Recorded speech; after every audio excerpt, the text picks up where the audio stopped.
Juez, puedo mostrar algo que mi padre no sabe que tengo. La voz de mi nieto Oscar rompió el silencio tenso de aquella sala de tribunal. Tenía solo 9 años, pero su mano levantada temblaba con una determinación que jamás había visto en alguien tan pequeño.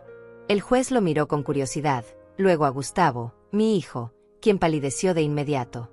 Paola, mi nuera, se puso rígida en su asiento. Yo no entendía nada. Solo sabía que mi mundo se había derrumbado ese día. Ese día perdí a mi hijo. Pero también me encontré a mí misma. Déjame contarte cómo llegué hasta aquí. Como una madre que lo dio todo terminó siendo demandada por su propio hijo para quitarle el único lugar que tenía en este mundo. Mi casa. Mi hogar. El refugio que construí con lágrimas, sudor y sacrificio. Todo comenzó 3 meses antes, en una tarde que parecía común. Yo estaba en la cocina preparando el pastel de chocolate que a Oscar le encantaba. La casa olía a vainilla y canela. Las cortinas blancas se movían suavemente con la brisa de octubre. Podía escuchar a mi nieto jugando en el jardín, sus risas llenaban cada rincón de ese hogar que tanto amaba. Gustavo llegó con Paola más temprano que de costumbre. Normalmente venían los domingos para el almuerzo familiar, pero ese día era viernes. Algo en sus rostros me hizo sentir un escalofrío. Paola no me saludó. Gustavo evitaba mi mirada. «Mamá, necesitamos hablar», dijo mi hijo con una voz que no reconocí. Fría, distante, como si hablara con una extraña. Me sequé las manos en el delantal y los invité a sentarse. Oscar entró corriendo a abrazarme, pero Paola lo jaló del brazo con brusquedad. «Ve a tu cuarto», le ordenó. Mi nieto me miró confundido antes de obedecer. Algo no estaba bien. Nos sentamos en la sala. La misma sala donde Gustavo había dado sus primeros pasos. Donde habíamos celebrado cada Navidad después de que su padre muriera. Donde yo me había quedado despierta tantas noches cosiendo vestidos para otras mujeres, para poder pagarle sus estudios universitarios. «Mamá, Paola y yo hemos estado pensando», comenzó Gustavo sin mirarme a los ojos. «Necesitamos nuestro espacio. Somos una familia ahora y esta casa es muy grande. Demasiado grande para ti sola». Me quedé en silencio. No entendía hacia dónde iba esa conversación. Paola tomó la palabra con una sonrisa que no llegaba a sus ojos. «Lo que Gustavo quiere decir, Celia, es que creemos que sería mejor para todos si tú buscaras un lugar más pequeño. Un apartamento, tal vez. Algo más acorde a tu edad. Aquí hay escaleras. Es peligroso para una mujer mayor». ¿Mujer mayor? Tenía 65 años, no 90.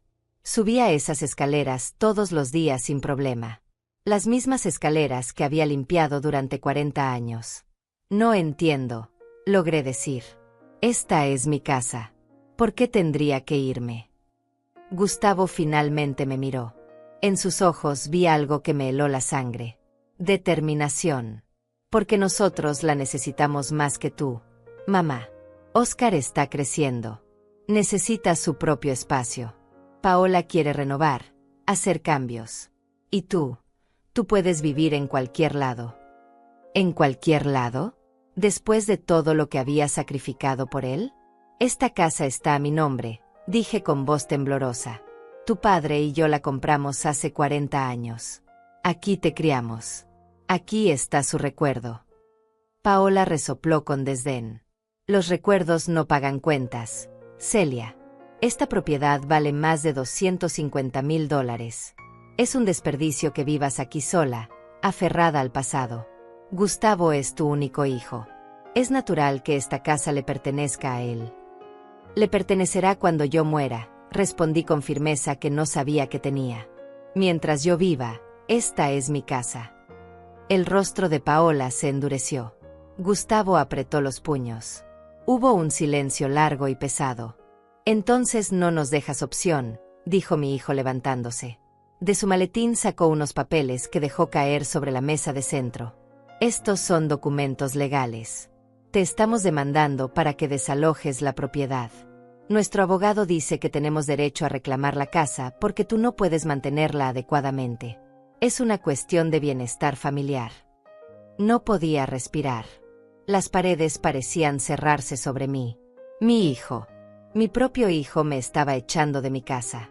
Gustavo, por favor, supliqué. No hagas esto. Podemos hablar. Podemos encontrar otra solución. Él negó con la cabeza. Ya está decidido, mamá.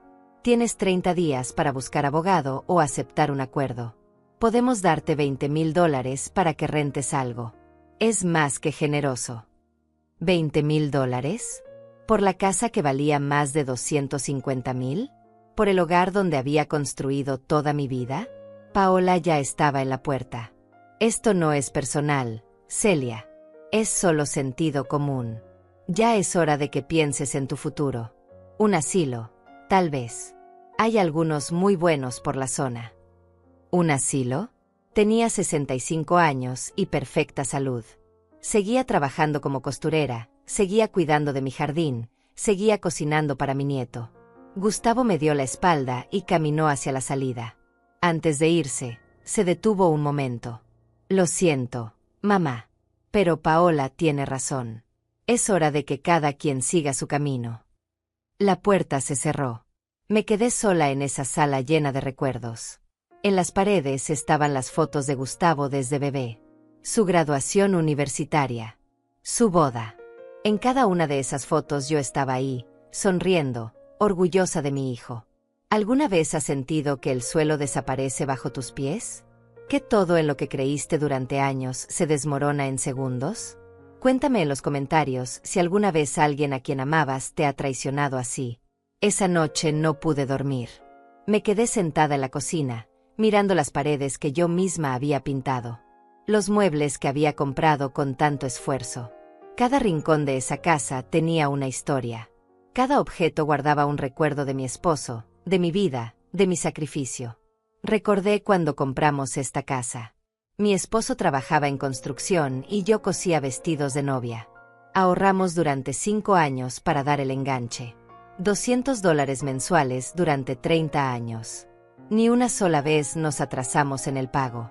Ni siquiera cuando mi esposo enfermó y los gastos médicos nos ahogaban. Cuando mi esposo murió hace 3 años, pensé que no podría seguir adelante. Él era mi todo. Mi compañero, mi mejor amigo, el padre de mi hijo. Perdimos la batalla contra el cáncer después de 2 años de lucha. Los tratamientos costaron más de $50,000. Vendimos el auto, las joyas, todo lo que teníamos de valor. Pero nunca tocamos la casa. Era lo único que nos quedaba. El único patrimonio que podíamos dejarle a Gustavo. Mi esposo murió en la habitación del segundo piso. En sus últimos días, me hizo prometer que nunca vendería esta casa. Es el legado de nuestra familia, me dijo con voz débil. Aquí está nuestra historia, Celia. Protégela. Por Gustavo. Por Oscar. Por nosotros. Se lo prometí. Le juré que esta casa siempre sería nuestro hogar. Y ahora mi propio hijo me estaba echando de aquí. Los días siguientes fueron una pesadilla. Cada mañana despertaba esperando que todo hubiera sido un mal sueño. Pero los papeles legales seguían sobre la mesa de centro, recordándome la cruel realidad. Mi hijo me había demandado. Mi único hijo quería quitarme mi casa. Llamé a Carmen, mi mejor amiga desde hace 30 años. Ella fue la única persona con quien pude hablar. Vino esa misma tarde con una botella de té y su abrazo cálido que tanto necesitaba. No puedo creerlo, dijo Carmen sentándose a mi lado. Gustavo siempre fue un buen muchacho. ¿Qué le pasó? Paola, respondí con amargura. Ella cambió todo. Desde que se casaron hace 5 años, Gustavo es otra persona. Carmen asintió. Ella también lo había notado. En las reuniones familiares, Paola siempre hacía comentarios sobre mi casa. Que las cortinas estaban pasadas de moda. Que los muebles eran muy antiguos. Que el barrio ya no era lo que era antes. Comentarios pequeños que yo intentaba ignorar, pero que ahora cobraban sentido. Ella quiere vender la casa, le dije a Carmen. Gustavo me ofreció $20,000. Esta propiedad vale más de $250,000. Carmen se puso pálida. Eso es un robo, Celia. No puedes aceptar eso. Necesitas un abogado. Pero yo no tenía dinero para abogados. Mis ahorros apenas llegaban a $8,000. Vivía de mi pensión y de los trabajos de costura que todavía conseguía. No era mucho, pero me alcanzaba para vivir dignamente. No sé qué hacer, admití. No puedo pelear contra mi propio hijo. Carmen me tomó las manos. Celia, él está peleando contra ti. Tú solo te estás defendiendo. Esta es tu casa, tu vida. No puedes rendirte así. Tenía razón, pero mi corazón estaba roto en 1000 pedazos. Esa semana, Gustavo no vino a visitarme. Tampoco me llamó. Era como si yo hubiera dejado de existir para él. Pero Oscar sí vino. Mi nieto llegó un miércoles por la tarde, solo, con su mochila de la escuela. Abuela, dijo abrazándome fuerte. ¿Es verdad que papá quiere que te vayas? Me arrodillé para quedar a su altura. Sus ojos cafés, tan parecidos a los de mi esposo, estaban llenos de lágrimas. Sí, mi amor. Es verdad. Pero, ¿por qué? Esta es tu casa. Aquí siempre vienes tú. A veces los adultos toman decisiones difíciles, le dije tratando de sonreír. Tu papá cree que es lo mejor. Oscar negó con la cabeza. Mamá dice que esta casa es muy vieja y fea. Dice que quiere venderla y comprar un apartamento moderno en el centro. Dice que tú eres egoísta por no querer irte. Cada palabra era un golpe directo al pecho. Así hablaba Paola de mí frente a mi nieto. Me llamaba egoísta. Decía que mi casa era fea. ¿Tú qué piensas, Oscar?, le pregunté. Él me abrazó más fuerte. Yo pienso que esta es la mejor casa del mundo. Aquí huele rico. Aquí me haces galletas. Aquí me cuentas historias del abuelo. No quiero que te vayas, abuela. Lloré. No pude contenerme. Mi nieto, un niño de 9 años, mostraba más amor y lealtad que mi propio hijo adulto. Prométeme algo, Oscar, le dije secándome las lágrimas. Pase lo que pase, recuerda que tu abuela siempre te va a amar. Y que esta casa siempre fue un hogar lleno de amor. ¿Me lo prometes? Él asintió. Te lo prometo, abuela. Cuando Paola vino a buscarlo 1 hora después, ni siquiera bajó del auto. Tocó el claxon con impaciencia. Oscar me dio un último abrazo y corrió hacia el coche. Vi cómo Paola le gritaba algo apenas subió. Mi nieto bajó la cabeza, avergonzado. Esa noche tomé una decisión. No iba a rendirme. No iba a dejar que me quitaran lo único que me quedaba. Carmen tenía razón. Necesitaba pelear. Al día siguiente fui a buscar ayuda legal. Entré a 3 oficinas de abogados. En las 2 primeras me pidieron anticipos de $5,000. No tenía esa cantidad. En la tercera, un abogado mayor llamado Fernando me escuchó con atención. Señora Fagundes, dijo después de revisar los papeles. Esto es inusual. Su hijo no tiene base legal para desalojarla. La casa está a su nombre. Usted paga los impuestos. No hay ninguna razón por la cual un juez ordenaría su desalojo. Entonces, ¿por qué lo están intentando?, pregunté confundida. Fernando suspiró. Porque esperan que usted se asuste y acepte el acuerdo. $20,000 es una miseria por una propiedad de ese valor. Ellos están apostando a que usted no querrá enfrentarse a su hijo en un tribunal. No quiero, admití. Pero tampoco quiero perder mi casa. Entonces tiene que defenderse, dijo Fernando con firmeza. Yo puedo ayudarla. Y no le voy a cobrar por adelantado. Conozco casos como este. Sé lo que es la manipulación familiar. Acepté. No tenía otra opción. Las semanas siguientes fueron un infierno. Gustavo contrató a un abogado caro que presentó documentos alegando que yo no podía mantener la propiedad adecuadamente, que la casa estaba en mal estado, que representaba un peligro, que yo no tenía los recursos para las reparaciones necesarias. Todo era mentira. Mi casa estaba en perfecto estado. El techo nuevo que instalamos hace 2 años. La plomería que reparamos. Los cables eléctricos actualizados. Todo estaba documentado. Todo estaba pagado. Pero ellos tenían fotos. Fotos donde se veía una gotera en el techo. Fotos de una pared con humedad. Fotos de un enchufe suelto. Me tomó días darme cuenta. Esas fotos eran viejas. De hace 3 años, antes de las reparaciones. Gustavo las había guardado y ahora las usaba en mi contra. Mi propio hijo estaba mintiendo para quitarme mi casa. Fernando presentó los recibos de todas las reparaciones. Los certificados de los electricistas y plomeros. Fotos actuales que mostraban el excelente estado de la propiedad. Van a perder, me aseguró. No tienen caso. Pero yo ya había perdido algo mucho más valioso que la casa. Había perdido a mi hijo. La audiencia se fijó para un martes de noviembre. 3 meses después de que Gustavo me entregara esos papeles. 3 meses de no hablar con él. 3 meses de llorar cada noche. 3 meses de preguntarme dónde había fallado como madre. La noche antes de la audiencia no pude cerrar los ojos. Me quedé despierta mirando el techo de mi habitación, la misma habitación donde mi esposo había dormido a mi lado durante tantos años. Podía sentir su ausencia más que nunca. Si él estuviera vivo, nada de esto estaría pasando. Gustavo jamás se habría atrevido a faltarme el respeto de esta manera. Me levanté antes del amanecer y preparé café. Mis manos temblaban mientras sostenía la taza. En unas horas estaría frente a un juez, defendiendo mi derecho a vivir en mi propia casa. Frente a mi propio hijo. Carmen llegó temprano para acompañarme. «Vas a estar bien», me dijo mientras me ayudaba a escoger qué ponerme. Elegimos un vestido sencillo color gris, nada ostentoso. Fernando me había dicho que era importante causar buena impresión. Mostrar que era una mujer digna, trabajadora, coherente. Llegamos al tribunal 1 hora antes. Fernando ya estaba allí, repasando documentos.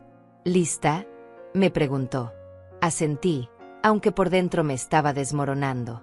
Gustavo llegó 15 minutos después con Paola. Ella llevaba un traje elegante que probablemente costaba más de $1000. Mi hijo vestía el traje que yo le había regalado. Esa ironía me dolió más de lo que esperaba. Ni siquiera me miraron al entrar. Pasaron a mi lado como si yo fuera invisible. Pero entonces vi a Oscar. Mi nieto venía con ellos, tomado de la mano de su padre. Cuando nuestras miradas se cruzaron, sus ojos se llenaron de lágrimas. Intentó soltarse para correr hacia mí, pero Paola lo jaló con fuerza. «Quieto», le siseó. «¿Por qué trajeron al niño?», le pregunté a Fernando en voz baja. Él frunció el ceño. «Estrategia. Quieren mostrar que son una familia unida que necesita ese espacio. Usan al niño para generar simpatía». Me sentí enferma. Estaban usando a mi nieto como peón en su juego cruel. La sala del tribunal era fría y austera. Nos sentamos en lados opuestos. Yo con Fernando y Carmen. Ellos 3 del otro lado con su abogado, un hombre de aspecto severo llamado Sergio. Entre nosotros había un abismo que antes no existía. El juez entró y todos nos pusimos de pie. Era un hombre de unos 50 años, de expresión seria pero no cruel. Se sentó y comenzó a revisar el caso. «Bien», dijo ajustándose los lentes. «Tenemos aquí una demanda de desalojo presentada por el señor Gustavo Fagundes contra su madre, la señora Celia Fagundes. Procederemos a escuchar los argumentos de ambas partes. Abogado Sergio, puede comenzar». El abogado de Gustavo se levantó con una sonrisa confiada. Durante 20 minutos habló sobre cómo yo era una mujer mayor que vivía sola en una casa demasiado grande, que no tenía los recursos para mantenerla, que representaba un peligro para mí misma, que mi hijo, por amor filial, solo quería lo mejor para mí. «Mi cliente está dispuesto a ofrecer a su madre la generosa suma de $25,000 para que pueda encontrar un lugar más adecuado», dijo Sergio. Habían subido la oferta en $5,000. Como si eso lo hiciera menos ofensivo. «Además», continuó el abogado, «la señora Fagundes no tiene ingresos estables. Vive de una pensión mínima y trabajos esporádicos de costura. ¿Cómo puede garantizar el mantenimiento de una propiedad de ese tamaño? Es irresponsable». Presentó las fotos viejas como evidencia. Fotos que Fernando ya había demostrado que eran de hace años. Pero el abogado las mostró con dramatismo, como si fueran prueba irrefutable de mi negligencia. Cuando le tocó el turno a Fernando, se levantó con calma. «Su señoría, esto no es un caso de bienestar familiar. Esto es un intento de despojo. La señora Fagundes es dueña legítima de esa propiedad. La compró junto con su difunto esposo hace 40 años. Ha pagado religiosamente sus impuestos. La casa está en excelente estado, como demuestran estos certificados de reparaciones recientes. Fernando presentó todos los documentos: recibos, fotografías actuales, certificados de inspección. Todo demostraba que mi casa estaba en perfectas condiciones. Además, continuó Fernando, la señora Fagundes tiene 65 años, no 90. Está en plena capacidad de vivir de manera independiente. Trabaja, cuida de su hogar y tiene una vida activa. No hay ninguna razón legal para desalojarla de su propia propiedad. El juez escuchó atentamente. Luego se dirigió a Gustavo. Señor Fagundes, ¿puede explicarme por qué está demandando a su madre por una propiedad que legalmente le pertenece a ella? Gustavo se puso de pie. Por un momento, vi inseguridad en su rostro. Pero Paola le apretó el brazo y esa duda desapareció. Su señoría, comenzó mi hijo con voz firme. Amo a mi madre. Todo lo que quiero es su bienestar. Esa casa es demasiado para ella. Las escaleras son peligrosas. El mantenimiento es costoso. Ella es terca y no quiere aceptar ayuda, pero como su hijo, es mi responsabilidad cuidarla. La oferta económica es para que pueda vivir cómodamente en un lugar más apropiado. Cada palabra era una mentira envuelta en supuesta preocupación. Conocía a mi hijo. Sabía cuándo mentía. Y en ese momento, estaba mintiendo con cada respiración. ¿Y qué planea hacer con la propiedad si su madre accede al desalojo?, preguntó el juez. Gustavo titubeó. Paola se inclinó y le susurró algo. Mudarme allí con mi familia, su señoría, para que mi hijo crezca en un mejor ambiente. El juez tomó notas. Entiendo. Señora Fagundes, ¿desea decir algo? Fernando me indicó que me pusiera de pie. Sentí que las piernas me temblaban, pero me mantuve firme. Su señoría, esa casa es todo lo que tengo. Mi esposo y yo la construimos con sacrificio. Él murió hace 3 años y me hizo prometer que nunca la vendería. Es el único lugar donde siento su presencia. Es mi hogar. No entiendo por qué mi hijo quiere quitármelo. Mi voz se quebró al final. Las lágrimas corrían por mis mejillas sin que pudiera detenerlas. No era actuación. Era dolor real, crudo, devastador. Vi cómo Gustavo desviaba la mirada. Paola, en cambio, me observaba con frialdad absoluta. En sus ojos no había ni una pizca de compasión. El juez suspiró. Señora Fagundes, entiendo su situación emocional, pero debo basarme en hechos legales. La propiedad está a su nombre. No hay evidencia de que usted sea incapaz de mantenerla. No hay razón legal para ordenar su desalojo. Sentí un destello de esperanza. Sin embargo, continuó el juez, también entiendo la preocupación de un hijo por su madre. Voy a darles 30 días para que lleguen a un acuerdo familiar. Si en ese tiempo no hay resolución, volveremos a esta sala y daré un veredicto final. Pero les advierto, los lazos familiares son sagrados. Deberían poder resolver esto sin necesidad de un juez. 30 días más de agonía. 30 días más de incertidumbre. Hay algo más, su señoría, dijo Sergio poniéndose de pie. Tenemos un testigo que puede dar fe del estado de la propiedad y de la capacidad de la señora Fagundes para mantenerla. ¿Un testigo? ¿Quién? Sergio llamó a alguien que estaba esperando afuera. La puerta se abrió y entró Lidia, mi vecina de al lado. La mujer con quien había compartido cafés durante 20 años. La que siempre me había parecido amable y confiable. Lidia evitó mi mirada mientras caminaba hacia el estrado. Lidia juró decir la verdad con la mano sobre la Biblia. Yo no podía creer lo que estaba viendo. Mi vecina, la mujer con quien había compartido tantas tardes de café, tantas conversaciones sobre nuestros hijos, nuestros nietos. La mujer que siempre me había sonreído por encima de la cerca del jardín. Señora Lidia, comenzó Sergio con tono amable, usted vive al lado de la señora Fagundes desde hace 20 años, ¿correcto? Así es, respondió ella con voz suave, sin mirarme. ¿Puede decirnos qué ha observado respecto al estado de la propiedad y la capacidad de la señora Fagundes para mantenerla? Lidia respiró profundo. Bueno, Celia es una buena mujer, pero he notado que últimamente le cuesta trabajo. He visto goteras en el techo. El jardín está descuidado. A veces olvida apagar las luces. Una vez la encontré desorientada en la calle. Cada palabra era una mentira. Una puñalada directa al corazón. Mi jardín estaba impecable. Nunca había estado desorientada. Las goteras habían sido reparadas hace 2 años. ¿Por qué crees que está mintiendo?, le susurré a Fernando. Él apretó los labios. Dinero. Probablemente le pagaron. El juez le hizo algunas preguntas más a Lidia. Ella siguió tejiendo mentiras con voz convincente. Cuando terminó, bajó del estrado sin mirarme. Paola le sonrió. Gustavo asintió con la cabeza. Entonces lo entendí todo. La habían comprado. Fernando contrainterrogó a Lidia, señalando inconsistencias en su testimonio. ¿Cuándo exactamente vio las goteras? ¿En qué fecha me encontró desorientada? Lidia no pudo dar respuestas específicas. Se contradijo varias veces. El juez tomó nota de ello. ¿Algo más?, preguntó el juez mirando a ambos abogados.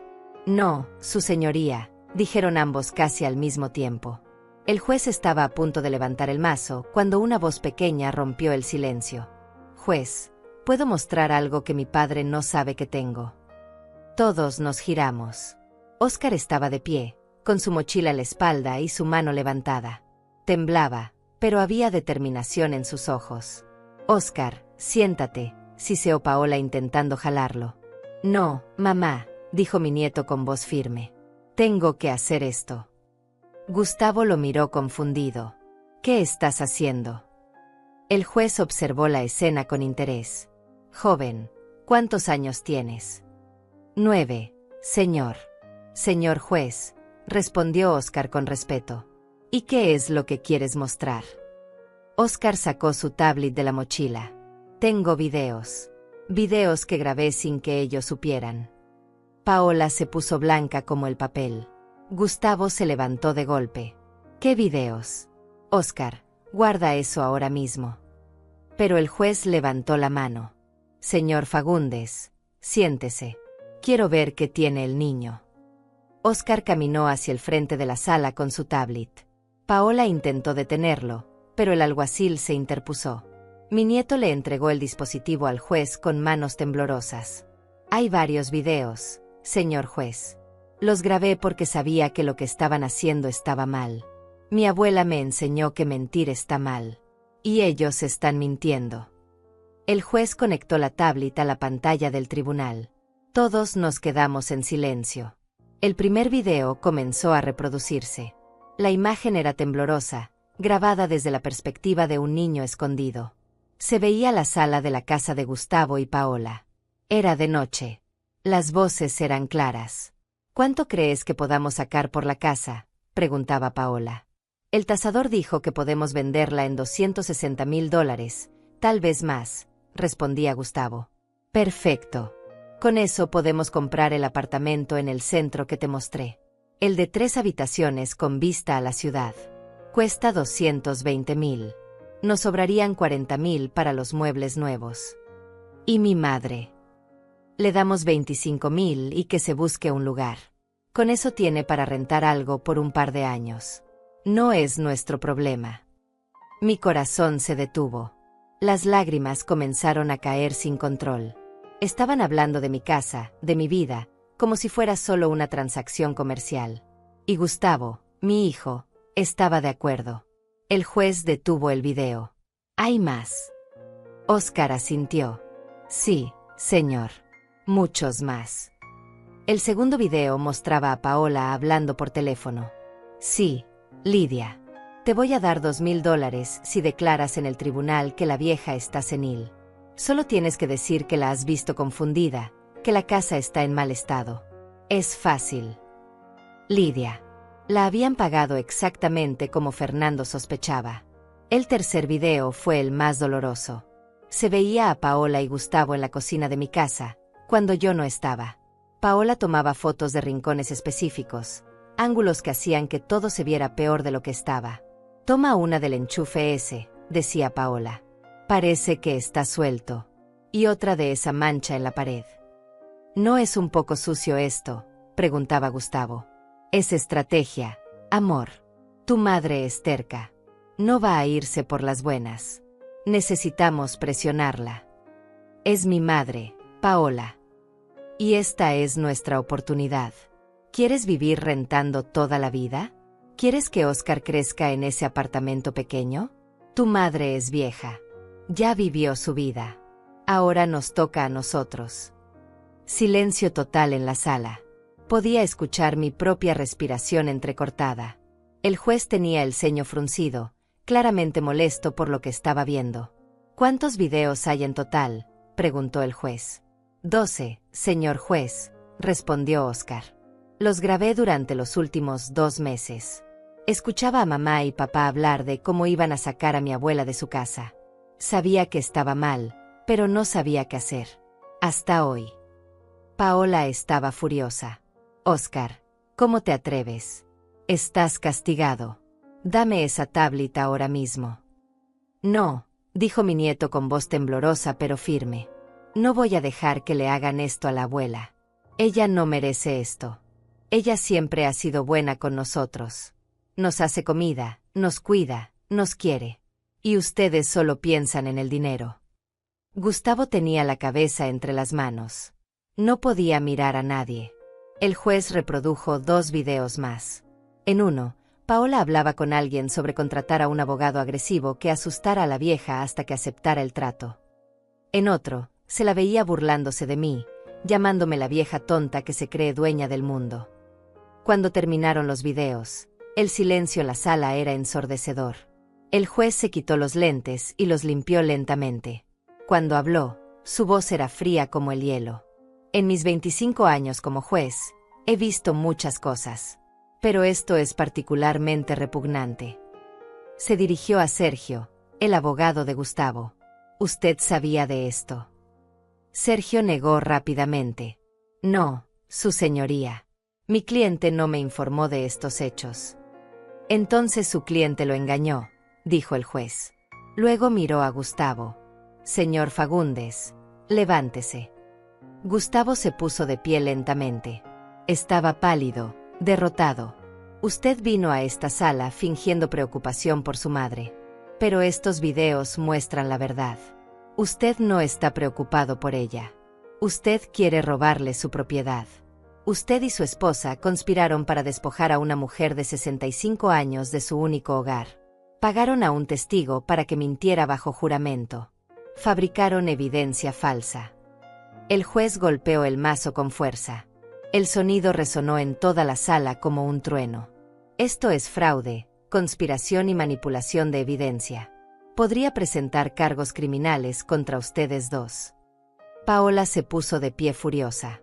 Ese niño no tenía permiso para grabar. Esos videos son ilegales. No pueden usarse como evidencia. El juez la miró con desprecio. Siéntese, señora. En este estado, un menor puede grabar conversaciones en su propio hogar sin consentimiento. Y aunque fuera cuestionable legalmente, el contenido de esos videos revela intención criminal que yo, como juez, tengo la obligación de considerar. Se giró hacia Lidia, quien intentaba hacerse pequeña en su asiento. Señora Lidia, usted acaba de cometer perjurio. Mintió bajo juramento a cambio de dinero. Eso es un delito grave. Voy a ordenar una investigación completa sobre su testimonio. Lidia comenzó a llorar. Lo siento. Necesitaba el dinero. Mi esposo está enfermo. Ellos me ofrecieron $2,000.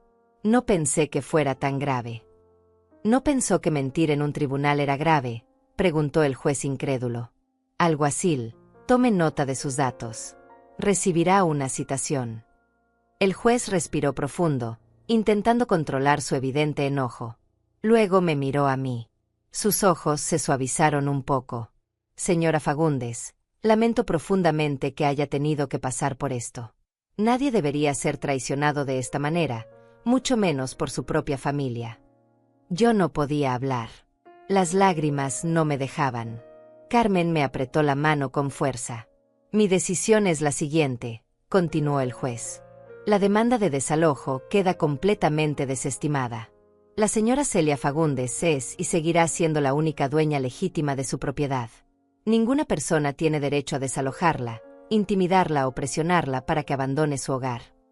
Fernando suspiró aliviado a mi lado. Además, el juez miró severamente a Gustavo y Paola. Voy a emitir una orden de restricción temporal. Ustedes no pueden acercarse a la propiedad de la señora Fagundes ni contactarla directamente por 30 días. Si ella desea comunicarse con ustedes, será bajo sus propios términos. Gustavo finalmente levantó la vista.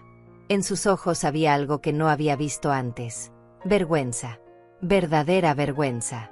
En cuanto a la custodia del menor, el juez miró a Óscar, quien seguía de pie junto al estrado. Voy a ordenar una evaluación del ambiente familiar. Un niño de 9 años no debería estar expuesto a este nivel de manipulación y comportamiento poco ético. Paola se puso histérica. No puede quitarme a mi hijo. Esto es absurdo. No estoy quitándole a su hijo, señora. Estoy asegurándome de que esté en un ambiente saludable. La evaluación determinará si ese es el caso. Mientras tanto, el niño puede quedarse con su abuela si ella está dispuesta. Todos me miraron. Miré a Óscar. Mi nieto tenía lágrimas en los ojos, pero también esperanza. Había sido tan valiente. Tan increíblemente valiente. Sí, dije con voz firme. Él puede quedarse conmigo el tiempo que sea necesario. El juez asintió. Bien. Se levanta la sesión. Señor Fagundes, señora Paola, les recomiendo encarecidamente que contraten a un buen abogado. Y que reconsideren sus prioridades en la vida. Golpeó el mazo una última vez. Todo había terminado. Óscar corrió hacia mí. Lo abracé con todas las fuerzas que me quedaban. Gracias, mi amor. Fuiste tan valiente. Tan valiente. Tenía que hacerlo, abuela, sollozó contra mi pecho. No podía dejar que te lastimaran más. Carmen también nos abrazó. Fernando sonreía con satisfacción. Habíamos ganado. No solo el caso. Habíamos ganado la verdad. Cuando me giré, vi a Gustavo. Estaba de pie, inmóvil, mirándome. Paola ya había salido furiosa de la sala, pero él se había quedado. Por primera vez en meses, realmente me miró. Y en sus ojos vi algo que me partió el corazón, arrepentimiento. Dio un paso hacia mí, pero Fernando se interpuso. La orden de restricción comienza ahora, señor Fagundes. No puede acercarse a mi clienta. Gustavo asintió derrotado. Abrió la boca como si quisiera decir algo, pero no salió ningún sonido. Finalmente, bajó la cabeza y salió de la sala. Óscar se quedó conmigo esa noche. Y la siguiente. Y la siguiente. Paola intentó llamar varias veces, pero el juez había sido claro. Hasta que hubiera una evaluación familiar completa, mi nieto se quedaría bajo mi cuidado. Los primeros días fueron difíciles para él. Extrañaba a sus padres, a pesar de todo. Era natural. Pero también estaba aliviado. En mi casa no había gritos. No había tensión constante. No había conversaciones sobre dinero y propiedades y manipulación. Abuela, me preguntó una noche mientras cenábamos, ¿crees que papá me odia por lo que hice? Dejé mi tenedor y lo miré a los ojos. No, mi amor. Tu papá no te odia. Creo que tu papá está muy confundido ahora mismo. Creo que cometió errores terribles. Pero algún día, cuando pueda pensar con claridad, va a entender que tú hiciste lo correcto. Mamá me llamó traidor, dijo con voz pequeña. Eso me rompió el corazón. Tú no eres un traidor, Óscar. Tú defendiste la verdad. Defendiste a alguien que no podía defenderse sola. Eso te hace un héroe, no un traidor. Él sonrió por primera vez en días. De verdad. De verdad. Las semanas pasaron lentamente. La trabajadora social vino varias veces a evaluar mi casa, mi capacidad para cuidar de Óscar, el ambiente que le ofrecía. Cada vez se iba satisfecha. Mi casa estaba limpia, ordenada, llena de amor. Óscar estaba feliz, comía bien, hacía sus tareas, jugaba en el jardín. Carmen venía a visitarnos seguido. Fernando también pasaba de vez en cuando para asegurarse de que todo estuviera bien. La orden de restricción vence en 2 semanas, me informó un día. Después de eso, Gustavo podría intentar contactarte. ¿Estás preparada para eso? No lo sabía. Parte de mí quería ver a mi hijo, escuchar que lo sentía, que había estado ciego y manipulado. Otra parte de mí aún dolía demasiado. No estaba segura de poder perdonar algo así. No lo sé, admití honestamente. Una tarde, mientras Oscar hacía su tarea en la mesa de la cocina, sonó el timbre. Abrí la puerta y me encontré con una mujer que no conocía. Vestía traje formal y llevaba un portafolios. «Señora Fagundes», preguntó con tono profesional. «Sí, ¿en qué puedo ayudarla?» «Mi nombre es Hilda. Soy agente de bienes raíces. Vengo de parte de su hijo Gustavo. Él me pidió que viniera a hacerle una oferta por su propiedad». No podía creer lo que estaba escuchando. Después de todo lo que había pasado, después de la humillación en el tribunal, después de perder la custodia temporal de su hijo, Gustavo todavía intentaba quedarse con mi casa. «¿Una oferta?», repetí incrédula. Hilda asintió, ajena a toda la situación. «Sí. El señor Fagundes está dispuesto a ofrecerle $100,000 por la propiedad. Es una oferta muy generosa considerando el estado del mercado». $100,000. Menos de la mitad de lo que valía la casa. «Dígale a mi hijo», respondí con una calma que no sabía que tenía, «que esta casa no está en venta. No por $100,000. No por $200,000. No por ninguna cantidad de dinero en el mundo». Hilda parpadeó sorprendida. «Señora, $100,000 es una suma considerable. Podría comprar un apartamento cómodo y le sobraría dinero para vivir tranquila». «Esta casa no se vende», repetí con firmeza. «Y le agradezco que se retire de mi propiedad ahora mismo». Cerré la puerta sin esperar respuesta. Mis manos temblaban de rabia.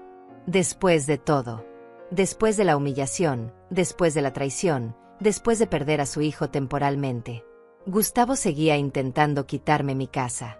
Ya ni siquiera tenía la decencia de venir en persona.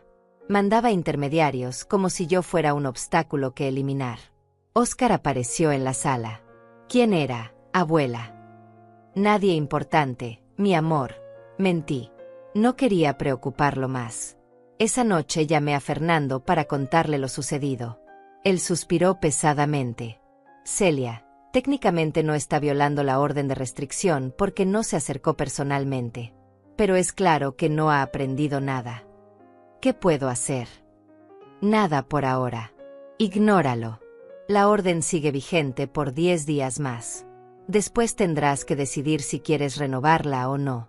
10 días. 10 días de paz antes de que todo volviera a complicarse. Pero la vida tiene formas extrañas de sorprendernos». 3 días después, un sábado por la mañana, estaba en el jardín regando las flores cuando vi un auto estacionarse frente a mi casa. No era el auto de Gustavo. Era uno diferente, más viejo. La puerta se abrió y salió mi hijo. Venía solo, sin Paola. Caminó lentamente hacia la cerca, pero se detuvo antes de entrar a la propiedad. Sabía que no podía acercarse más. «Mamá», dijo con voz ronca, «por favor, necesito hablar contigo». Dejé la manguera y me acerqué, pero mantuve mi distancia. Oscar estaba dentro de la casa viendo televisión. No quería que escuchara esta conversación. «No deberías estar aquí», dije fríamente. «Hay una orden de restricción». «Lo sé. No voy a entrar. Solo necesito que me escuches. Por favor». Había algo diferente en él. Se veía demacrado, como si no hubiera dormido en días. Tenía ojeras profundas y había perdido peso. Pero sobre todo, había algo en sus ojos que no había visto en meses. Claridad. «Tienes 5 minutos», dije cruzándome de brazos. Gustavo respiró profundo. «Mamá, yo no sé ni por dónde empezar. Arruiné todo. Lo sé. Hice cosas imperdonables. Intenté quitarte tu casa. Te traicioné. Mentí. Manipulé evidencia. Pagué a una testigo. Y lo peor de todo, perdí a mi hijo en el proceso». Hizo una pausa. Las lágrimas comenzaban a formarse en sus ojos. «Paola me dejó», continuó. «Hace 2 días. Dijo que yo era un inútil, que había arruinado todo el plan. que sin la casa no le servía para nada. Se llevó sus cosas y se fue. No sé dónde está. Parte de mí quiso sentir satisfacción, pero solo sentí tristeza. Tristeza por mi hijo que había permitido que una mujer lo convirtiera en alguien irreconocible. Sé que no merezco tu perdón, dijo Gustavo con voz quebrada. Sé que no tengo derecho a pedirte nada. Pero necesito que sepas que estaba ciego. Paola me convenció de que era lo mejor. Que tú no necesitabas una casa tan grande. Que era nuestra oportunidad de progresar. Y yo le creí porque quería creerle. ¿Y eso justifica lo que me hiciste?, pregunté con voz fría. ¿Eso justifica que intentaras dejarme en la calle? No, admitió bajando la cabeza. Nada justifica lo que hice. Nada. Traicioné a la mujer que me dio la vida. A la mujer que trabajó día y noche para que yo tuviera un futuro. A la mujer que se quedó viuda y aún así siguió adelante por mí. No hay justificación para eso. El silencio se extendió entre nosotros. Un silencio pesado, cargado de dolor y arrepentimiento. Tu padre estaría tan decepcionado de ti, dije finalmente. Las palabras salieron más duras de lo que pretendía, pero eran verdad. Gustavo se derrumbó. Literalmente cayó de rodillas en la acera, sollozando. Lo sé, mamá. Lo sé. Y lo peor es que Oscar también está decepcionado de mí. Mi propio hijo me ve como un villano. Y tiene razón. Lo observé llorar. Este hombre de 38 años, llorando como un niño en la acera. Parte de mí quería consolarlo, como había hecho cuando era pequeño. Pero otra parte, la parte que aún sangraba por la traición, se mantuvo firme. ¿Sabes lo que más me duele?, dije con voz temblorosa. No es que hayas intentado quitarme la casa. Las cosas materiales van y vienen. Lo que más me duele es que me miraras a los ojos en ese tribunal y fingieras que lo hacías por mi bien. Que usaras tu supuesto amor filial como excusa para robarme. Eso es lo que no puedo perdonar. Gustavo levantó la vista. Su rostro estaba empapado en lágrimas. ¿Algún día podrás perdonarme? No te pido que sea ahora, ni mañana, ni el próximo año. Pero algún día, ¿crees que puedas? No supe qué responder. El perdón no era algo que pudiera prometer en ese momento. La herida era demasiado profunda, demasiado reciente. No lo sé, Gustavo, dije honestamente. Ahora mismo solo sé que necesito tiempo. Mucho tiempo. Él asintió aceptando mi respuesta. ¿Y Oscar? Puedo verlo. Oscar está bajo mi custodia temporal hasta que haya una evaluación completa. Si quieres verlo, tendrás que hablar con la trabajadora social y seguir los canales legales apropiados. Lo haré. Haré lo que sea necesario. Él es mi hijo. Lo amo. Entonces demuéstraselo con acciones, no con palabras, dije firmemente. Las palabras ya no significan nada viniendo de ti. Gustavo se puso de pie lentamente. Mamá, una última cosa. Sobre la oferta que envié con la gente de bienes raíces. No quiero escucharlo, lo interrumpí. Por favor. Solo déjame explicar.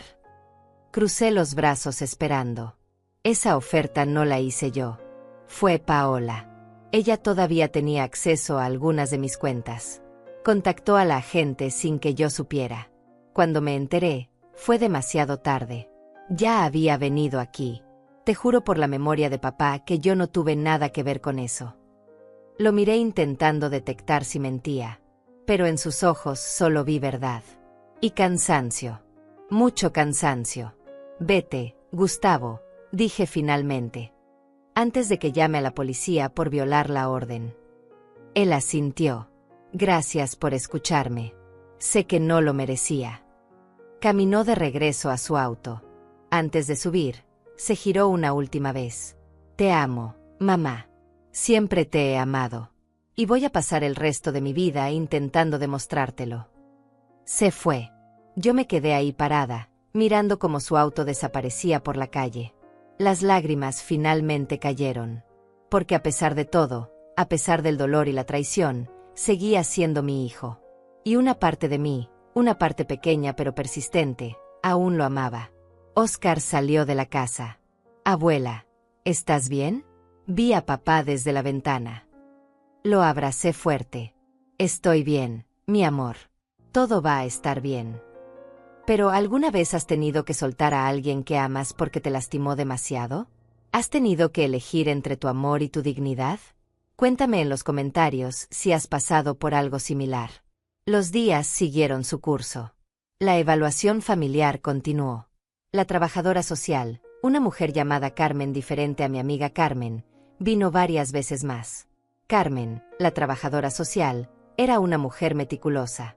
Revisaba cada rincón de mi casa, observaba cómo interactuaba con Óscar, hacía preguntas sobre rutinas, alimentación, tareas escolares. Tomaba notas constantemente en sus portafolios. Señora Fagundes, me dijo un martes por la tarde después de su quinta visita, he estado evaluando la situación durante 3 semanas. He observado el ambiente que le ofrece a su nieto. He hablado con sus maestros, con sus amigos, con vecinos. Y debo decirle algo. Mi corazón se aceleró. ¿Me iban a quitar a Óscar? Este niño está floreciendo bajo su cuidado, continuó con una sonrisa suave. Sus calificaciones han mejorado. Su maestra dice que está más participativo en clase. Come mejor. Duerme mejor. Y lo más importante, está emocionalmente estable. Respiré aliviada. En contraste, prosiguió Carmen, he hablado con el padre. El señor Gustavo está atravesando un divorcio complicado. Vive actualmente en un apartamento pequeño de una habitación. Trabaja largas horas. No tiene una estructura estable para ofrecer a un niño de 9 años. ¿Qué significa eso?, pregunté. Significa que voy a recomendar al juez que la custodia temporal de Óscar se extienda indefinidamente. Usted será su tutora legal hasta que el padre pueda demostrar que tiene un ambiente apropiado y estable. Por supuesto, el señor Gustavo tendrá derechos de visita supervisados. Las lágrimas comenzaron a rodar por mis mejillas. De verdad. Carmen asintió. Su nieto necesita estabilidad. Y usted se la está dando. Además, fue muy valiente al defender a su abuela en el tribunal. Ese niño la ama profundamente. Sería cruel separarlos ahora. Cuando Óscar llegó de la escuela esa tarde, le di la noticia. Él gritó de alegría y me abrazó tan fuerte que casi me tira. ¿De verdad puedo quedarme contigo, abuela? Todo el tiempo que necesites, mi amor. Esa noche cocinamos juntos su comida favorita. Preparé lasagna, la misma receta que mi esposo amaba. Mientras la horneábamos, Óscar me preguntó algo que me tomó por sorpresa. Abuela, ¿crees que papá alguna vez cambie? Me senté a su lado en la mesa de la cocina. No lo sé, Óscar. Las personas pueden cambiar, pero tienen que querer hacerlo. Tu papá cometió errores muy grandes. Va a tomar tiempo para que pueda arreglar las cosas. ¿Lo extrañas?, preguntó con ojos curiosos. Extraño al hijo que era antes, admití. Al hombre que tu papá era antes de que Paola entrara en su vida. Ese hombre era bueno, era honesto. Pero ese hombre se perdió en algún lugar del camino. ¿Y si él vuelve a ser ese hombre? Entonces tal vez, algún día, podamos ser una familia otra vez. Pero diferente. Porque las cosas nunca volverán a ser como antes. Óscar procesó mis palabras en silencio. Luego dijo algo sabio para un niño de 9 años. Mi maestra dice que cuando rompes algo valioso, puedes pegarlo de nuevo. Pero siempre se van a ver las grietas. Dice que eso no lo hace menos valioso, solo diferente.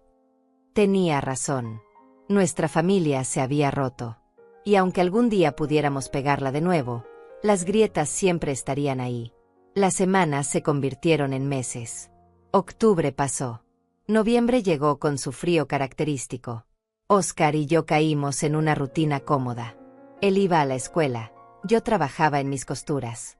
Por las tardes hacíamos tareas juntos.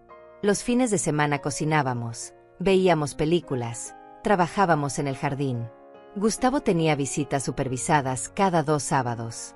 Un mediador estaba presente durante 2 horas mientras padre e hijo pasaban tiempo juntos en un parque neutral. Al principio las visitas eran tensas.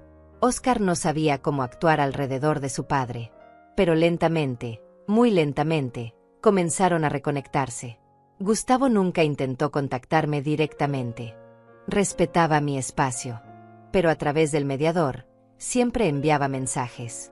Que lo sentía, que estaba en terapia, que estaba intentando ser mejor persona, que algún día esperaba ganarme el perdón. Yo no respondía a esos mensajes. Aún no estaba lista. En diciembre, algo inesperado sucedió. Estaba decorando el árbol de Navidad con Oscar cuando sonó el timbre. Abrí la puerta y encontré a una mujer que no conocía. Era joven, tal vez de 35 años, bien vestida pero con expresión nerviosa. «¿Señora Fagundes?», preguntó con voz suave. «Sí, puedo ayudarla». «Mi nombre es Paola», dijo. Me tensé inmediatamente. «No, no», se apresuró a aclarar. «No soy su nuera. Soy otra Paola. Soy la hermana de su exnuera». La miré confundida. «No entiendo». «¿Puedo pasar? Solo serán unos minutos. Necesito hablar con usted sobre mi hermana». Dudé, pero algo en su expresión me hizo confiar. La dejé entrar. Oscar estaba en su cuarto haciendo tarea, así que nos sentamos en la sala. «No sé si Gustavo le contó», comenzó la mujer, «pero mi hermana y yo no nos hablamos desde hace años. Ella siempre fue ambiciosa, obsesionada con el dinero y el estatus. Por eso cuando me enteré de lo que les hizo a usted y a Gustavo, no me sorprendió. Pero me sentí obligada a venir». «¿Por qué?», pregunté. «Porque esto no es la primera vez que mi hermana hace algo así». Me quedé helada. «¿Qué quiere decir?». La otra Paola sacó un folder de su bolso. «Mi hermana estuvo casada antes. Hace 8 años. Con un hombre llamado Emanuel. Él tenía un padre viudo que vivía en una casa que valía cerca de $300,000. Mi corazón comenzó a latir más rápido. Mi hermana convenció a Emanuel de demandar a su padre para quedarse con la propiedad. Usó las mismas tácticas. Fingió preocupación. Dijo que el padre era demasiado viejo para vivir solo. Fabricó evidencia de negligencia. Pagó testigos. No podía creer lo que estaba escuchando. ¿Y qué pasó? El padre de Emanuel se suicidó, dijo con voz quebrada. No pudo soportar la traición de su hijo. Dejó una nota diciendo que prefería morir antes que vivir sabiendo que su propio hijo lo había traicionado así. Las lágrimas comenzaron a caer por mis mejillas. Ese pudo haber sido yo. Si no hubiera tenido a Fernando, a Carmen, a Oscar. Si la presión hubiera sido demasiado. Emanuel descubrió después lo que mi hermana había hecho, continuó. Se divorció de ella inmediatamente. Pero el daño ya estaba hecho. Su padre estaba muerto. Emanuel cayó en depresión profunda. Perdió su trabajo. La última vez que supe de él, vivía en la calle. Me quedé sin palabras. La magnitud de la maldad de esa mujer era incomprensible. Había destruido una familia completa.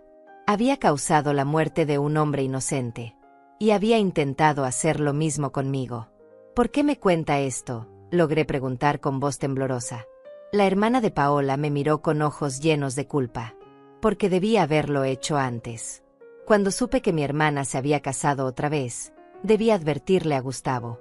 Pero teníamos años sin hablarnos. No sabía cómo contactarlo. Y honestamente, tenía miedo de que no me creyera.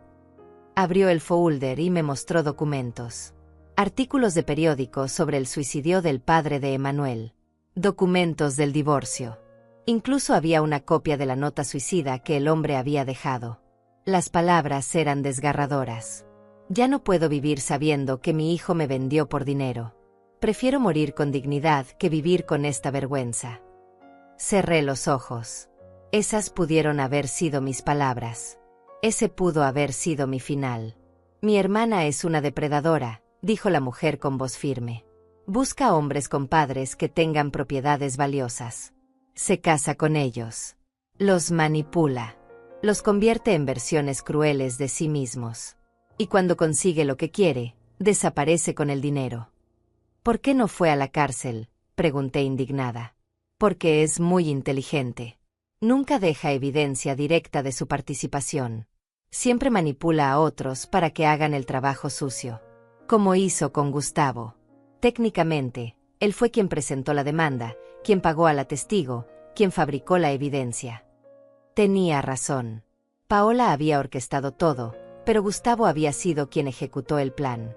Vine hoy, continuó la mujer, porque leí sobre su caso en el periódico local. Vi el nombre de mi hermana. Y supe que tenía que hacer algo. No puedo permitir que arruine otra familia. Ya destruyó una. No puede destruir otra. Le agradecí por venir, por tener el valor de exponer a su propia hermana. Antes de irse, me dejó el folder con todos los documentos. Si necesita esto para algo legal, úselo. Testificaré si es necesario. Es hora de que mi hermana pague por lo que ha hecho. Esa noche no pude dormir. Pensaba en Emanuel, el primer esposo de Paola.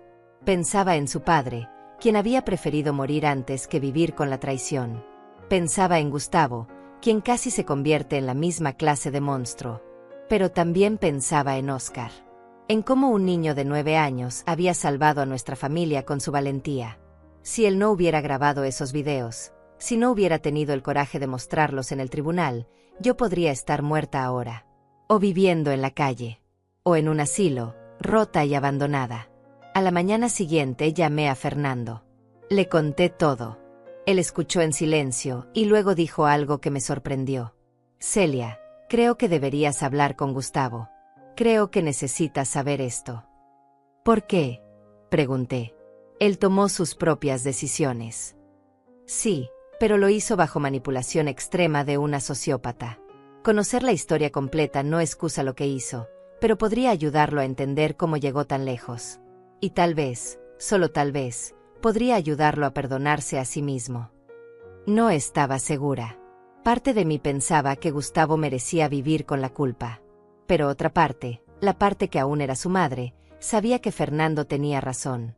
2 días después, usando a la trabajadora social como intermediaria, le pedí a Gustavo que viniera a mi casa. La orden de restricción había expirado hacía semanas, pero él nunca había intentado acercarse sin permiso. Esta sería la primera vez que entraría a mi propiedad en meses. Llegó puntual, con una expresión de nerviosismo y esperanza mezcladas. Óscar estaba en la escuela, así que estábamos solos. Lo invité a pasar. Él se quedó de pie en la sala, incómodo, como si fuera un extraño en la casa donde había crecido. Siéntate, le dije señalando el sofá. Se sentó al borde, con las manos entre las rodillas. Mamá, gracias por aceptar verme. No pensé que lo harías. Hay algo que necesitas saber, dije sin rodeos. Le conté todo. Sobre la visita de la hermana de Paola. Sobre Emanuel y su padre. Sobre el suicidio. Sobre el patrón de comportamiento de esa mujer. Con cada palabra, el rostro de Gustavo se volvía más pálido. Cuando terminé, él tenía lágrimas corriendo por sus mejillas. Dios mío, susurró. Yo casi te mato, mamá. Casi te hago lo mismo que le hicieron a ese hombre. Pero no lo hiciste, dije firmemente. Y la diferencia es que yo tuve a Óscar. Tuve a Fernando. Tuve a Carmen. Tuve personas que me defendieron. Gustavo se cubrió el rostro con las manos. Fui tan estúpido. Tan ciego. Ella me decía exactamente lo que yo quería escuchar. Que merecíamos más. Que era mi turno de tener una buena vida. Que tú ya habías vivido suficiente. Y yo le creí porque quería creer que no estaba siendo un monstruo. Fuiste manipulado, admití. Pero eso no te absuelve de responsabilidad. Tú elegiste creerle. Tú elegiste traicionarme. Nadie te obligó a firmar esos papeles. Él asintió. Lo sé. Y voy a vivir con esa culpa el resto de mi vida. He estado en terapia 3 veces por semana. Mi terapeuta dice que tengo que aprender a perdonarme. Pero no sé cómo hacerlo cuando ni siquiera tú me has perdonado. Nos quedamos en silencio por un largo momento. Miraba a mi hijo, este hombre adulto que alguna vez fue mi bebé. Este niño al que había amamantado, consolado en pesadillas, curado rodillas raspadas, llevado a su primer día de escuela. ¿Dónde había quedado ese niño? No sé si puedo perdonarte completamente, dije honestamente. No todavía. La herida es muy profunda. Me traicionaste de la manera más dolorosa posible. Usaste mi amor de madre en mi contra. Gustavo comenzó a sollozar. Lo siento tanto, mamá. Daría cualquier cosa por regresar el tiempo. Por nunca haber conocido a Paola. Por haberte defendido en lugar de atacarte. Me levanté y caminé hacia la ventana. Podía ver el jardín que mi esposo y yo habíamos plantado juntos hace tantos años. Los rosales que él cuidaba con tanto amor. El columpio que había construido para Gustavo cuando era niño. Ahora Óscar jugaba en ese mismo columpio. Tu padre me hizo prometer algo antes de morir, dije sin girarme. Me hizo prometer que protegería esta casa. Que nunca la vendería. Que la mantendría como el hogar de nuestra familia. Escuché a Gustavo respirar entrecortadamente. Y yo cumplí esa promesa, continué. A pesar de todo. A pesar de ti. Esta casa sigue siendo el hogar de nuestra familia. Y siempre lo será. Me giré para mirarlo. Pero la familia que tu padre imaginó ya no existe. Esa familia murió el día que me entregaste esos papeles de desalojo. Lo que tenemos ahora es algo diferente. Algo roto. Y no sé si se puede reparar. Gustavo se puso de pie.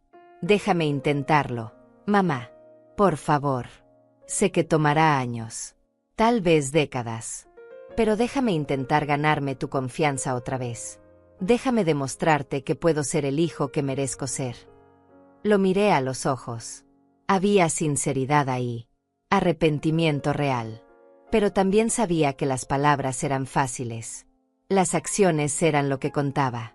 Si realmente quieres mi perdón, dije lentamente, entonces demuéstramelo. No con palabras. Con acciones. Sé un buen padre para Óscar. Sé honesto. Trabaja en ti mismo. Conviértete en el hombre que tu padre quería que fueras. Lo haré, prometió. Te lo juro por la memoria de papá. Y hay algo más, agregué. Quiero que vayas a buscar a Emanuel. Gustavo me miró confundido. ¿El primer esposo de Paola? Sí. Encuéntralo. Ayúdalo. Tú tuviste suerte de que yo sobreviviera y de que Óscar te salvara. Él no tuvo esa suerte. Su padre murió. Su vida se destruyó. Y todo por culpa de la misma mujer que casi destruye la nuestra. ¿Quieres que lo ayude?, preguntó Gustavo incrédulo. Quiero que entiendas las consecuencias completas de lo que casi hiciste. Quiero que veas en Emanuel lo que pudiste haber sido. Y quiero que uses tu segunda oportunidad para darle una a él también. Gustavo asintió lentamente. Gustavo cumplió su palabra. Durante las siguientes semanas, investigó el paradero de Emanuel. Lo encontró viviendo en un refugio para personas sin hogar en la ciudad vecina. El hombre que alguna vez había sido un ejecutivo exitoso ahora dormía en un catre compartido, comía en comedores públicos y pasaba sus días buscando trabajos ocasionales que nadie le daba. Gustavo fue a verlo. Me contó después que Emanuel no quiso hablar con él al principio. Pensaba que era otro truco de Paola. Pero cuando Gustavo le mostró los documentos del caso, cuando le contó su propia historia, Emanuel lloró. No de tristeza, sino de alivio. Alivio de saber que no estaba solo. Que alguien más había sobrevivido a la misma pesadilla. Mi hijo hizo algo que nunca esperé. Le ofreció a Emanuel un trabajo en su empresa de contabilidad. Era un puesto pequeño, de asistente, pero era un comienzo. También le ayudó a encontrar un apartamento modesto. Pagó el depósito y el primer mes de renta de su propio bolsillo. No es suficiente, me dijo Gustavo cuando vino a contármelo. Nunca será suficiente para compensar lo que perdió. Pero es un comienzo. Lo miré con nuevos ojos. Este acto de bondad hacia un completo extraño me mostraba algo que las palabras no podían. Me mostraba que tal vez, solo tal vez, mi hijo estaba realmente cambiando. Pasaron los meses. Diciembre se convirtió en enero, luego febrero. Óscar seguía viviendo conmigo. Las visitas con Gustavo se volvieron más frecuentes y menos supervisadas. Padre e hijo comenzaron a reconstruir su relación, ladrillo por ladrillo, conversación por conversación.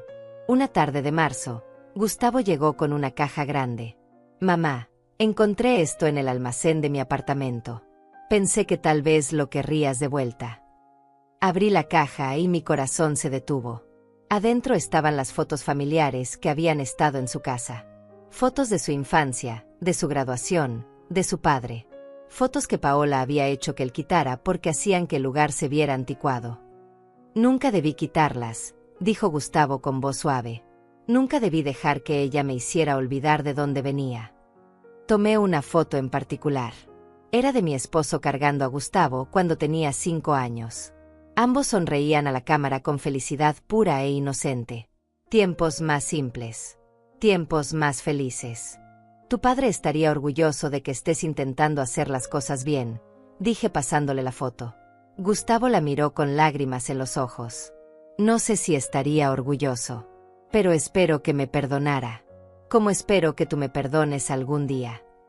Y ahí, en ese momento, algo cambió dentro de mí. No era perdón completo. Aún no. Pero era el comienzo de algo. Era la primera grieta en el muro que había construido alrededor de mi corazón. Estoy intentando perdonarte, admití. Cada día lo intento un poco más. Esas palabras simples hicieron que mi hijo se quebrara. Me abrazó por primera vez en casi un año. Y yo lo dejé. Lo abracé de vuelta, este hijo mío que había estado tan perdido y ahora estaba encontrando su camino de regreso. 2 años después, estoy sentada en mi jardín viendo a Oscar jugar en el columpio que su abuelo construyó. Tiene 11 años ahora. Es alto, inteligente, compasivo. Sigue viviendo conmigo la mayor parte del tiempo, aunque pasa fines de semana con Gustavo. Mi hijo nunca se volvió a casar. Dice que necesita tiempo para trabajar en sí mismo antes de siquiera pensar en otra relación. Sigue en terapia. Sigue visitándome cada semana. Y lentamente, muy lentamente, hemos reconstruido algo que se parece a una relación madre-hijo. No es lo que era antes. Nunca lo será. Las grietas siguen ahí, visibles y permanentes.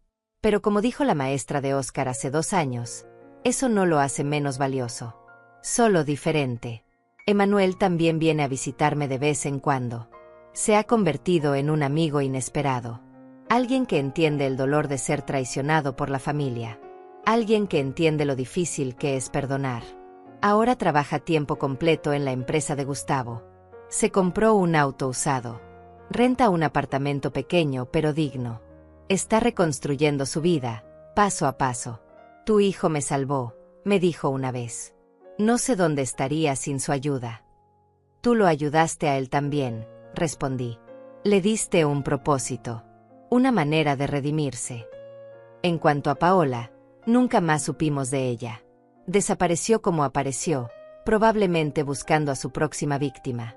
Su hermana intentó presentar cargos con base en el caso de Emanuel, pero no había suficiente evidencia.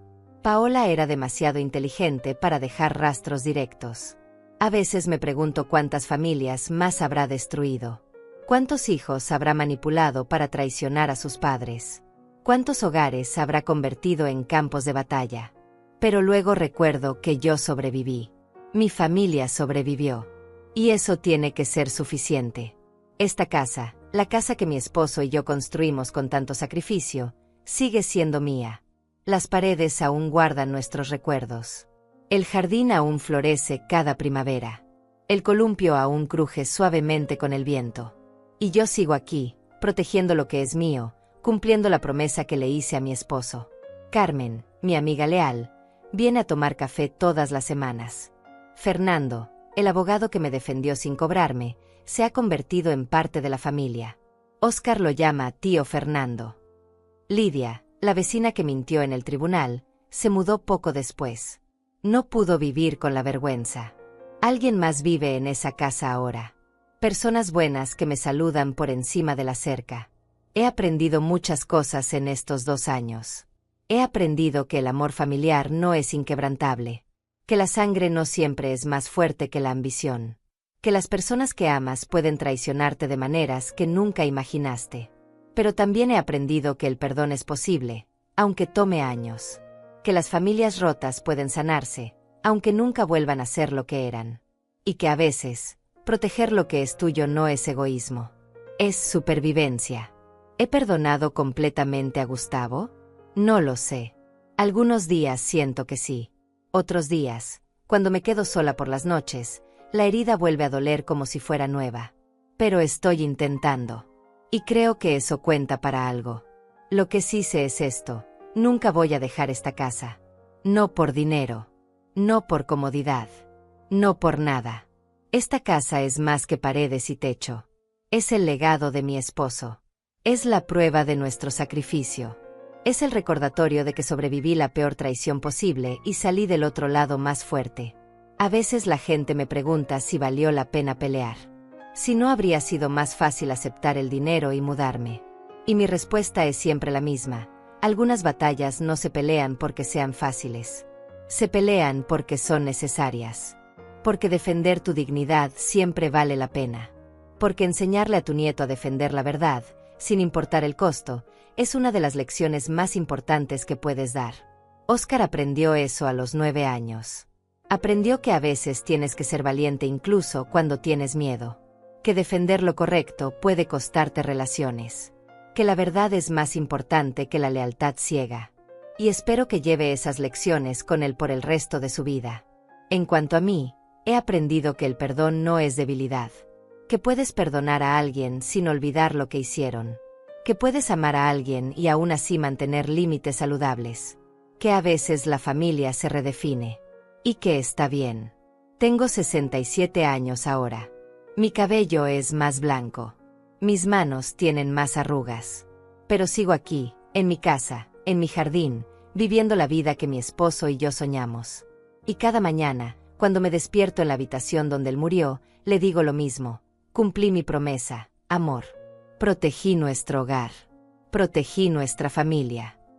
Y creo que, donde quiera que esté, él está orgulloso. A veces proteger el pasado es la única forma de salvar el futuro. A veces defender lo que es tuyo es la única forma de amarte a ti misma. Y a veces, las llaves de una casa vieja representan algo más que propiedad. Representan dignidad, sacrificio y la negativa a ser borrada de tu propia historia. Esta es mi casa. Este es mi hogar. Y aquí me quedaré hasta mi último suspiro. ¿Has tenido que soltar a alguien que amabas para salvarte a ti misma? ¿Has tenido que elegir entre el amor y tu dignidad? ¿Has tenido que defender algo que era tuyo contra las personas que se suponía debían protegerte? Cuéntame tu historia en los comentarios. Porque todas merecemos ser escuchadas. Todas merecemos saber que no estamos solas. Y todas merecemos un final donde la justicia, aunque imperfecta, finalmente llegue.